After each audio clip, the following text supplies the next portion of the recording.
Hello बच्चों, तो कैसे हैं आप लोग। आशा करता हूं कि आप लोग काफ़ी अच्छे होंगे। आज मैं फिर से आप सभी को राजनीतिक विज्ञान पढ़ाने के लिए आया हूं।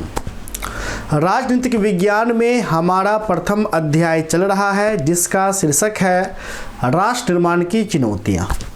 इस अध्याय के अंतर्गत पिछले क्लास में मैंने आप सभी बच्चों को रजवाड़ाओं का विलय, ये जो टॉपिक है, काफ़ी अच्छे तरीके से मैंने समझा दिया था। इसलिए आज के इस क्लास में मैं आप सभी को क्या पढ़ाऊंगा, तो प्यारे बच्चों, आज के क्लास में मैं आप सभी को पढ़ाऊंगा राज्यों के पुनर्गठन के बारे में। ये टॉपिक काफ़ी अच्छी टॉपिक है। इनका कहानी सुनने में आपको काफ़ी ज़्यादा आनंद मिलेगा और इस टॉपिक से कई सारे महत्वपूर्ण प्रश्न आपके एग्ज़ाम में पूछे भी जाते हैं। इसलिए इस क्लास को आप अंत तक अवश्य रूप से देखिएगा, ठीक है। तो सबसे पहले कॉपी पेन आपने नहीं निकाला तो पहला काम है कॉपी पेन निकाल करके बैठ जाइए, ठीक है प्यारे बच्चों। तो चलिए क्लास को हम प्रारंभ करते हैं। लेकिन प्रारंभ करने से पहले मैं आपको बताना चाहूँगा, यदि आपने अभी तक हमारे पेड कोर्स में ज्वाइन नहीं किया है तो आप हमारे पेड कोर्स में ज्वाइन कर सकते हैं। पूरे साल का मात्र आपको 1500 फी लगेंगे, जिसमें आपको सभी विषय चैप्टर वाइज पढ़ाए जाएंगे। चैप्टर वाइज लाइव क्लास रहेगा। लाइव क्लास यदि छूट जाता है तो रिकॉर्डेड वीडियो भी मिलेगा। लेक्चर का पीडीएफ फाइल में नोट्स दिया जाएगा। अंत में प्रश्न उत्तर कराए जाएंगे, लघु, दीर्घ और वस्तुनिष्ठ, और तीनों में भिभियाय प्रश्नों को भी चिन्हित किया जाएगा।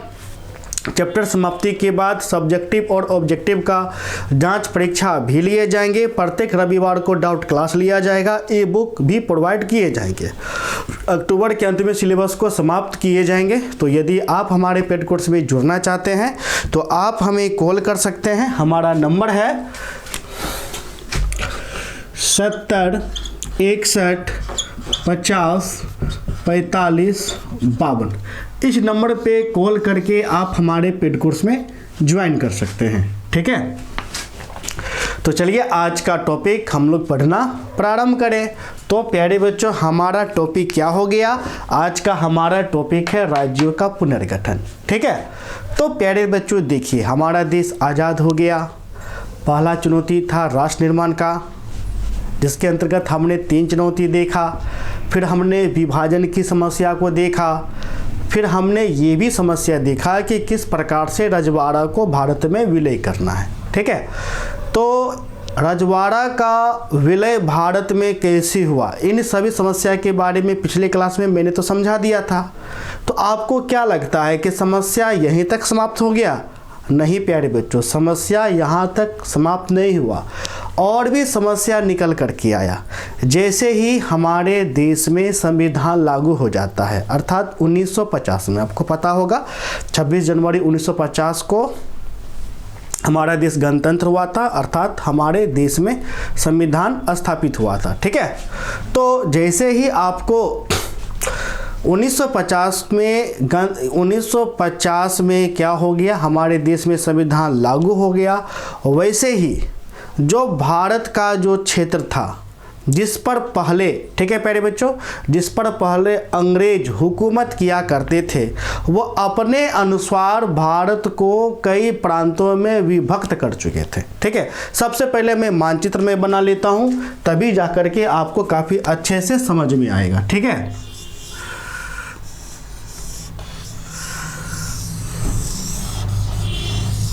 ये हो गया हमारा प्यारा देश भारत।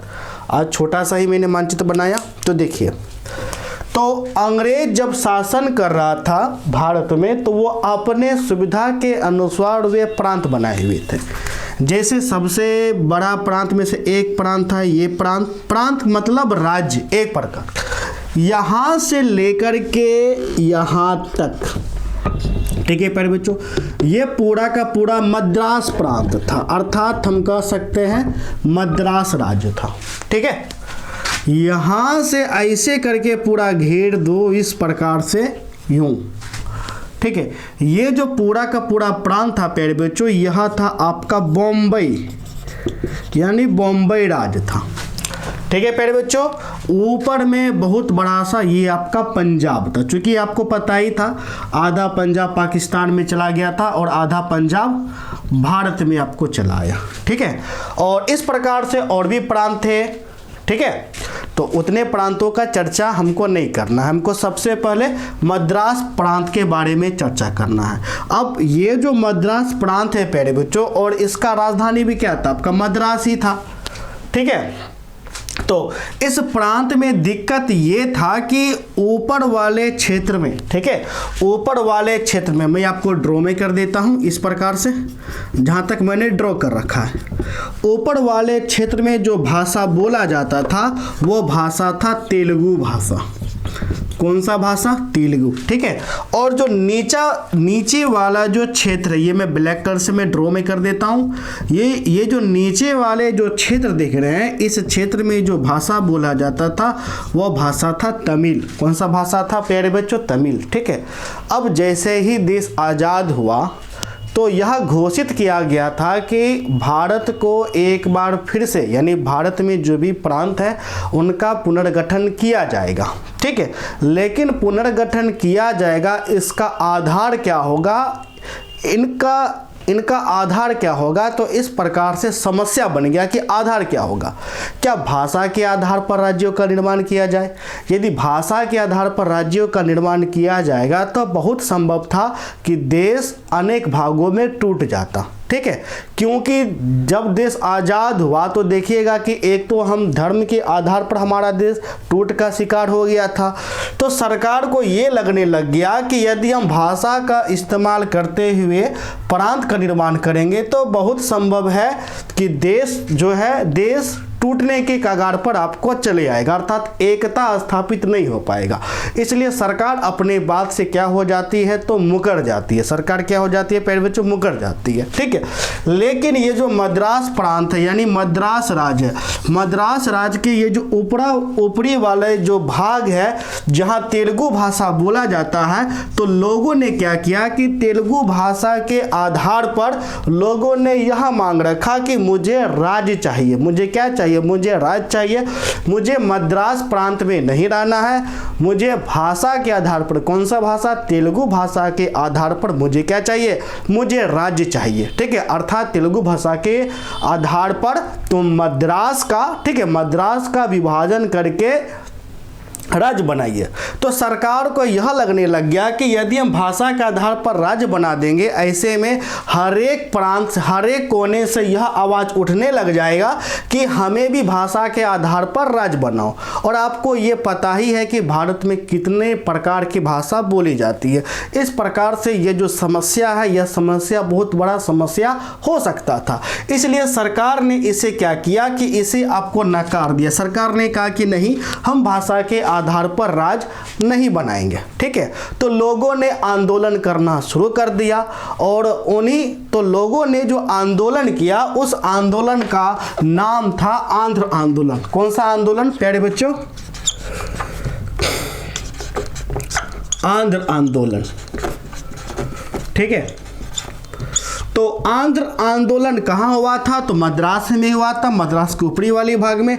और ये आंध्र आंदोलन, ठीक है प्यारे बच्चों, आंध्र आंदोलन का मांग क्या था, इसका मांग था भाषा के आधार पर राज्य का निर्माण। और कौन सा भाषा था, तो प्यारे बच्चों तेलुगु, अर्थात तेलुगु भाषा के आधार पर ये आंध्र आंदोलन क्या कर रहा था, राज्य का मांग कर रहा था। और इस आंध्र आंदोलन के तहत एक बहुत बड़े नेता थे जो गांधी जी के विचारधारा से काफ़ी ज़्यादा प्रभावित थे।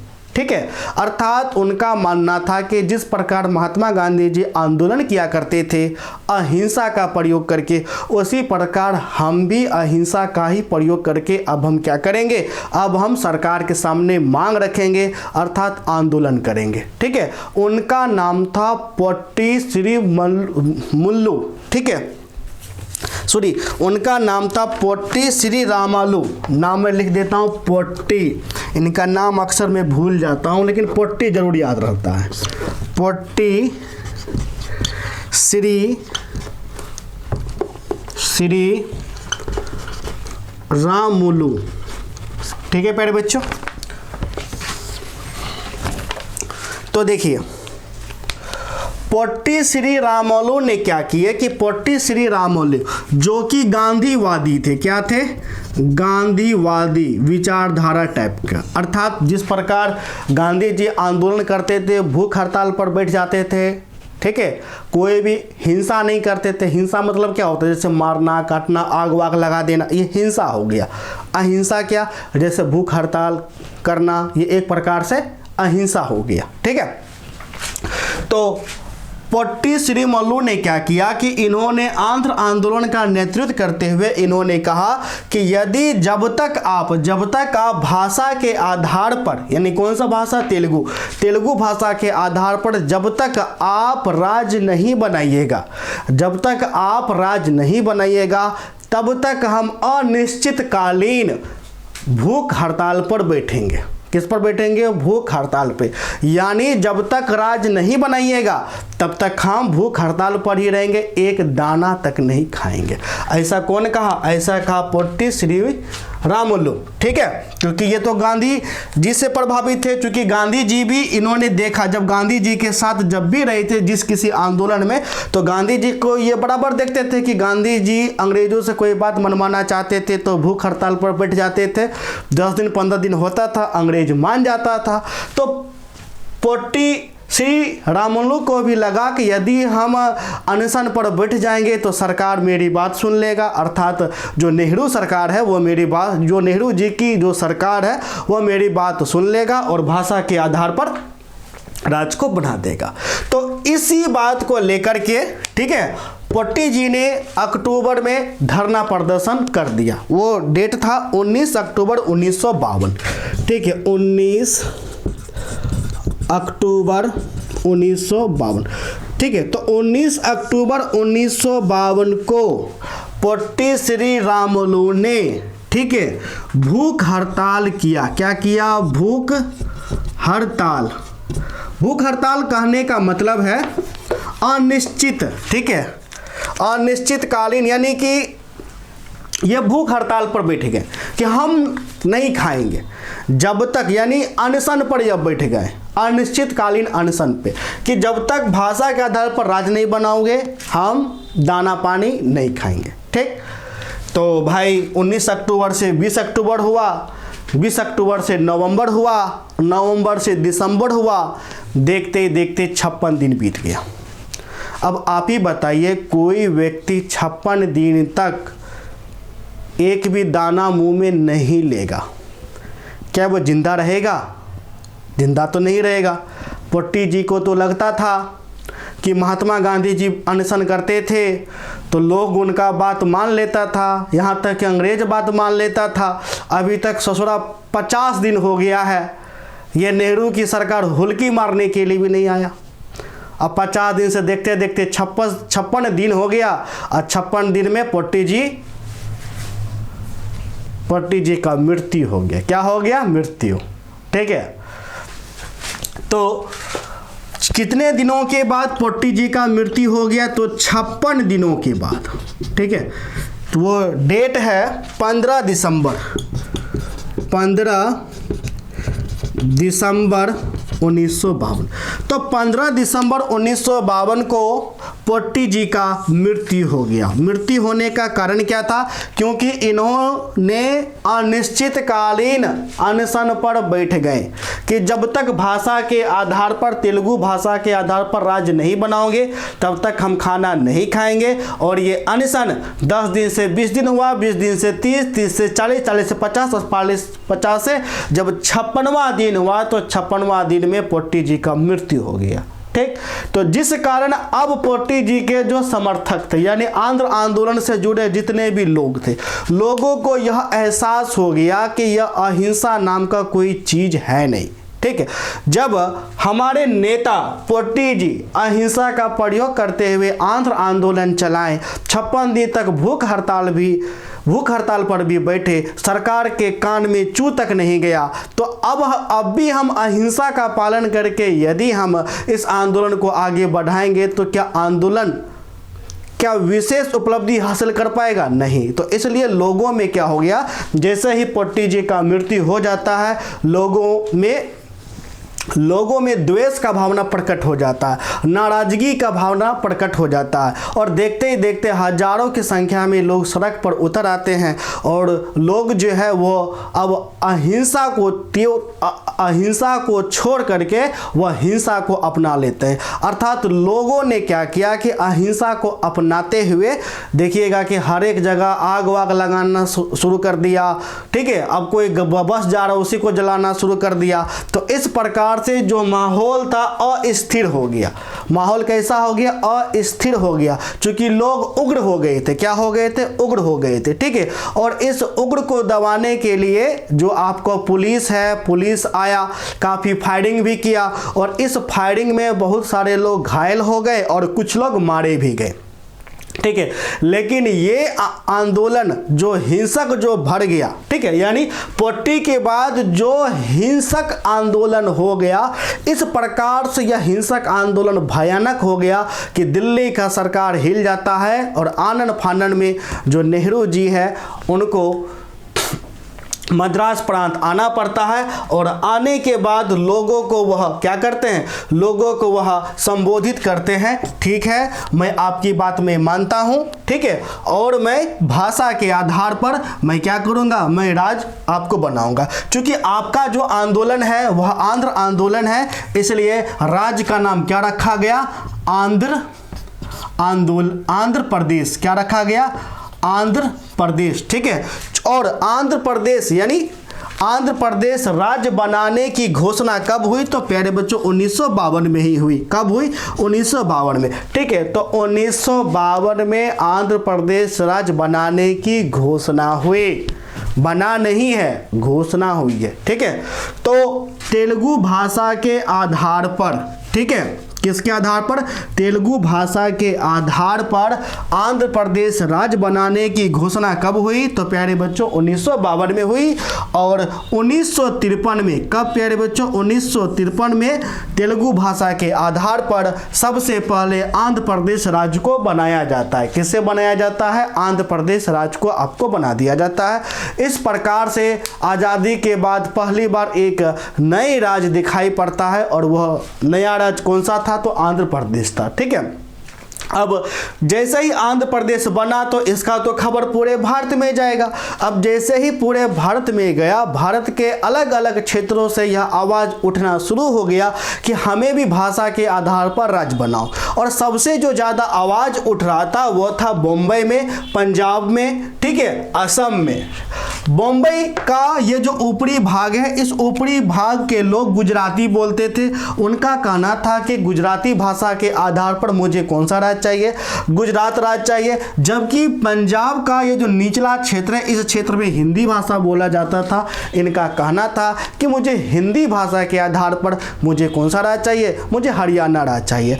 इस प्रकार जो देखिएगा छोटे बड़े प्रांतों से क्या होने लगा? आवाज़ उठना प्रारंभ हो गया, और इस कदर आपको आंदोलन शुरू हो गया कि सरकार ने क्या किया कि सरकार ने एक आयोग की स्थापना किया। उस आयोग का नाम है राज्य पुनर्गठन आयोग। अर्थात सरकार ने यह निश्चय किया कि अब हम भाषा के आधार पर एक बार फिर से राज्यों को हम क्या करेंगे? हम पुनर्गठित करेंगे। इसके लिए सरकार ने एक आयोग का गठन किया जिसका नाम रखा गया राज्य पुनर्गठन आयोग। ठीक है, मैं मिटा करके मैं लिखता हूं आगे।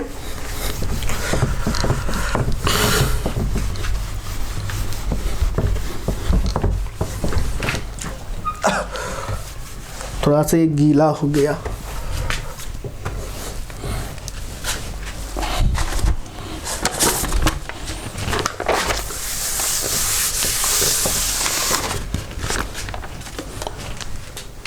चलिए, कौन सा आयोग बना? तो प्यारे बच्चों 1953 में स्थापित हुआ राज्य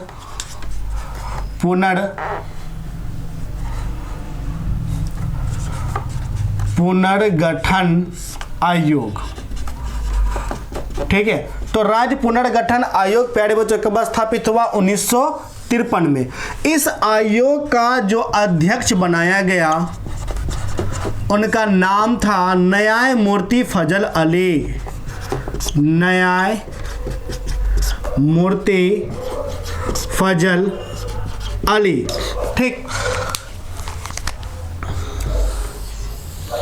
ठीक है प्यारे बच्चों, तो देखिए क्या हो गया कि भारत के हर एक कोने से यह आवाज़ उठने लग गया कि मुझे भी भाषा के आधार पर राज्य बनाओ। इसलिए सरकार ने यह निश्चय किया कि एक बार फिर से सरकार ने यह निश्चय किया कि भाषा के आधार पर एक बार फिर हम राज्यों का क्या करेंगे, पुनर्गठन करेंगे। इसके लिए 1953 में राज्य पुनर्गठन आयोग की स्थापना किया, जिसका काम ये था कि पूरे देश में भाषा का जायजा लेकर के राज्यों का निर्माण करना। इसके लिए इस आयोग के जो अध्यक्ष थे उनका नाम था न्यायमूर्ति फजल अली। न्यायमूर्ति फजल अली पर यह भार गया कि वह किस प्रकार से भारत का जायजा लेकर के वह रिपोर्ट बना करके उस रिपोर्ट में यह प्रस्तुत करे कि किस भाषा के आधार पर कितने राज्य बनने चाहिए या कितने राज्य बनने चाहिए। इस प्रकार का रिपोर्ट देना था। किनको देना था? तो न्यायमूर्ति फजल अली को। ठीक है, तो न्यायमूर्ति फजल अली का रिपोर्ट 2 साल बाद आता है। तो 2 साल बाद कब हो गया? तो प्यारे बच्चों 1955। ठीक है, 1955 में न्यायमूर्ति का फजल आता है और इस रिपोर्ट के आधार पर न्यायमूर्ति जी ने कहा कि देखिए भारत में राज्यों की संख्या 16 होना चाहिए, अर्थात 16 राज्य बनाना चाहिए, जबकि 3 केंद्र शासित प्रदेश बनाना चाहिए, जबकि 3 केंद्र शासित प्रदेश बनाना चाहिए। ठीक है, अर्थात फजल ने अपने रिपोर्ट में राज्य बनाने के लिए कितना प्रस्ताव, यानी फजल जी का 1955 में रिपोर्ट आया। इस रिपोर्ट में यह कहा गया कि राज्यों की संख्या 16 होना चाहिए, अर्थात 16 राज्य बनाना चाहिए, जबकि 3 को केंद्र शासित बनाना चाहिए। ठीक है, उनका कथन ये था फजल जी का, ये जो बॉम्बे है, बॉम्बे को हम क्या करेंगे, 2 भागों में विभक्त कर देंगे। ठीक है, चूंकि ये पूरा का पूरा क्षेत्र आपका बॉम्बे राज था। जिस प्रकार से देखिए, जिस प्रकार से यह आपका मद्रास राज था, उसी प्रकार से यह आपका कौन सा राज था? तो प्यारे बच्चों यह आपका बॉम्बे राज था। ठीक है, तो बॉम्बे को जो ऊपरी भाग है वह भाषा के आधार पर हम गुजराती बना देंगे, जबकि निचले वाले भाग में मराठा भाषा बोला जाता है, उसके आधार पर महाराष्ट्र हम आपको बना देंगे, जबकि जो बॉम्बे शहर को केंद्र शासित प्रदेश आपको बना दिया जाएगा। ठीक है, लेकिन नेहरू जी ये बात स्वीकार नहीं किए। नेहरू जी जो थे ये बात स्वीकार नहीं किए। उन्होंने बॉम्बे का विभाजन नहीं रखा, बॉम्बे को ज्यों का त्यों रखा, तथा बॉम्बे को नेहरू ने द्विभाषी राज्य बना दिया। क्या बना दिया? द्विभाषी राज्य, यानी बॉम्बे का विभाजन नहीं हुआ। ठीक है, बल्कि बॉम्बे को द्विभाषी राज्य बनाया गया। ठीक है, और इस प्रकार से नेहरू ने क्या किया कि 1919 तो नेहरू ने क्या किया, राज्य पुनर्गठन आयोग का जो 1955 में रिपोर्ट आया, इसी रिपोर्ट के आधार पर उन्होंने एक अधिनियम पारित किया, जिसे हम कहते हैं राज्य पुनर्गठन अधिनियम। जिसे हम क्या कहते हैं प्यारे बच्चों?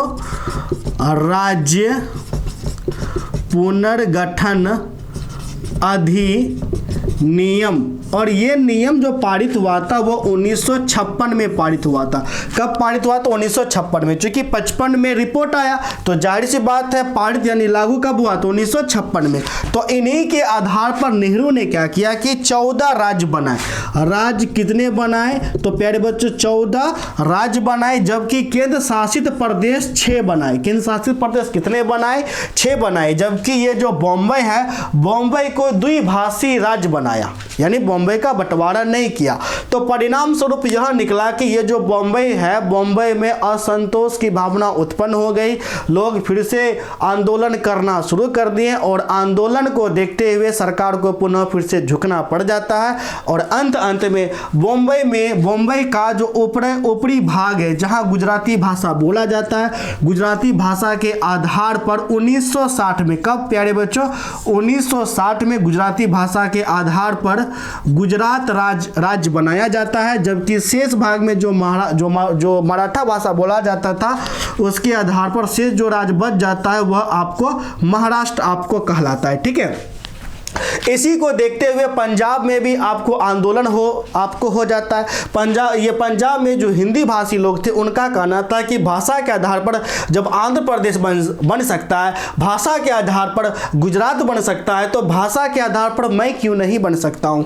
इसलिए पंजाब में जो आंदोलन हुए उस आंदोलन के तहत फिर से सरकार को झुकना पड़ जाता है और 1966 में पंजाब का विभाजन होता है और पंजाब में जो हिंदी भाषा जो लोग बोलते थे हिंदी भाषा के लिए हरियाणा राज्य बनाया जाता है और पंजाब को ही तोड़ करके एक और राज्य बनाया जाता है जिसे हम हिमाचल प्रदेश के नाम से जानते हैं। अर्थात 1966 में पंजाब को 3 भागों में बांटा जाता है। एक पंजाब हो गया, दूसरा हिमाचल प्रदेश हो गया और तीसरा आपको हरियाणा हो गया। ठीक है, और ये जो प्यारे बच्चों आपको मद्रास प्रांत था, भाषा के आधार पर तेलुगु भाषा के आधार पर आंध्र प्रदेश बनता है, जबकि जो शेष भाग जो बच गया जहां तमिल भाषा बोला जाता था वह तमिल भाषा के आधार पर तमिलनाडु राज्य आपको बनाए गए थे। ठीक है, तो प्यारे बच्चों इस प्रकार से आपको राज्य पुनर्गठन जो ये टॉपिक है, यह टॉपिक आज आपका समाप्त होता है। तो यहाँ तक समझने में किसी प्रकार की कोई दिक्कत है तो आप हमें कमेंट करके बता सकते हैं। अब हम देखेंगे प्रश्नों को कि इस टॉपिक के अंतर्गत कौन कौन से महत्वपूर्ण प्रश्न बनते हैं, उनका जवाब आप लोग कमेंट में दीजिएगा। ठीक है, देखिए सबसे पहला आपका महत्वपूर्ण प्रश्न बनेगा, भाषा के आधार पर किस राज्य को बनाया गया। पहला उत्तर क्या हो जाएगा, आंध्र प्रदेश। दूसरा, ठीक है, आंध्र प्रदेश राज्य कब बना, उत्तर क्या हो जाएगा प्यारे बच्चों, 1953। क्या हो जाएगा, 1953। ठीक है, नेक्स्ट, किस आंदोलन के तहत आंध्र प्रदेश राज्य बनाए गए, उत्तर क्या हो जाएगा, आंध्र आंदोलन। क्या हो जाएगा प्यारे बच्चों, आंध्र आंदोलन के तहत आंध्र प्रदेश बनाए गए। ठीक है, उसके बाद नेक्स्ट आपका क्वेश्चन होगा, पोट्टी श्री रामुलु ने कितने दिनों तक अनशन यानी कितने दिनों तक भूख हड़ताल किए, उत्तर क्या हो जाएगा, 56, क्योंकि 56वें दिन ही उनका क्या हो जाता है, तो प्यारे बच्चों आपका मृत्यु आपका है ना हो जाता है। ठीक है, फिर उसके बाद बॉम्बे का विभाजन कब हुआ, उत्तर क्या हो जाएगा, 1960 में। ठीक है, तो 1960 में। गुजरात राज्य कब बना, उत्तर क्या हो जाएगा प्यारे बच्चों, 1960 में। ठीक है, इसी प्रकार राज्य पुनर्गठन आयोग, ठीक है, राज्य पुनर्गठन आयोग कब बना, तो उत्तर क्या होगा, 1953। ठीक है, नेक्स्ट, राज्य पुनर्गठन आयोग के अध्यक्ष कौन थे, उत्तर क्या हो जाएगा, न्यायमूर्ति फजल अली। ठीक है, नेक्स्ट इसी में ऑब्जेक्टिव बनेगा, न्यायमूर्ति फजल अली की रिपोर्ट कब आई, उत्तर क्या हो जाएगा, 1955। ठीक है, न्यायमूर्ति फजल के रिपोर्ट के अकॉर्डिंग कितने राज्य बनाने चाहिए थे, उत्तर क्या होगा, 16 राज्य। ठीक है, जबकि नेहरू ने कितने राज्य बनाए, मात्र 14 राज्य। ठीक है, उसके बाद राज्य पुनर्गठन अधिनियम कब पारित हुआ, उत्तर क्या हो जाएगा, 1956। राज्य पुनर्गठन अधिनियम के तहत कितने राज्य बनाए गए, उत्तर क्या हो जाएगा, 14 राज्य। ठीक है, तो प्यारे बच्चों इसमें आपने क्या देखा, जो फजल अली ने कहा था कि 16 राज्य बनाना है, जबकि नेहरू ने आपको 14 राज्य बनाए। अंत में देखिए 16 पर कांटा चले गया, यानी गुजरात तो बना ही बना। ठीक है, हरियाणा भी बना। ठीक है, समझ गए। तो इस प्रकार से आपको वस्तुनिष्ठ प्रश्न देखिए कितना बन रहा है, ढेर सारा बन रहा है। इसी प्रकार से पूछेगा कि हिमाचल प्रदेश राज्य कब बना, 1966 में। हरियाणा राज्य कब बना, ये भी 1966 में। पंजाब का विभाजन कब हुआ, 1966 में। मद्रास का विभाजन कब हुआ, 1953 में। है कि नहीं, कितने महत्वपूर्ण प्रश्न बन रहे हैं, बहुत सारे महत्वपूर्ण प्रश्न बन रहे हैं। सब्जेक्टिव में कौन कौन सा प्रश्न बनेगा, सब्जेक्टिव में आपको प्रश्न बनेगा राज्य पुनर्गठन आयोग पर टिप्पणी लिखे, और दूसरा सब्जेक्टिव बनेगा राज्य पुनर्गठन अधिनियम पर टिप्पणी लिखे। राज्य पुनर्गठन आयोग होगा तो 53 याद कर लेना है, राज्य पुनर्गठन अधिनियम होगा तो 56 याद कर लेना है। ठीक है, तो प्यारे बच्चों यहाँ तक किसी भी प्रकार से समझने में कोई दिक्कत है तो कमेंट करके आप हमें बता सकते हैं। मिलते हैं नेक्स्ट क्लास में, तब तक के लिए धन्यवाद, बाय, जय हिंद।